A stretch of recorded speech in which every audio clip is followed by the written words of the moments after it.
حدثنا محمد بن المثنى حدثنا يحيى عن هشام قال أخبرني أبي عن عائشة أن النبي صلى الله عليه وسلم دخل عليها وعندها امرأة. قال من هذه؟ قالت فلانة تذكر من صلاتها. قال مه عليكم بما تطيقون، فوالله لا يمل الله حتى تملوا، وكان أحب الدين إليه ما داوم عليه صاحبه. बाब अल्लाह को दीन का कौन सा अमल ज़्यादा पसंद है। तर्जुमा।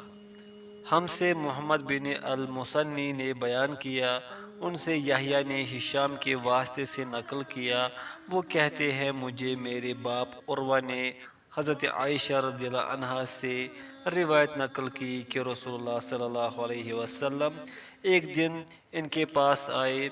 इस वक्त एक औरत मेरे पास बैठी थी। आपने दरियाफ़त किया, ये कौन है? मैंने अर्ज़ किया, फ़ुला औरत, और इसकी नमाज के इश्तियाक और पाबंदी का ज़िक्र किया।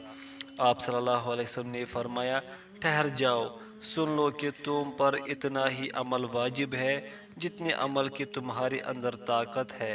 खुदा की कसम, सवाब देने से अल्लाह नहीं उकताता, मगर तुम अमल करते करते उकता जाओगे।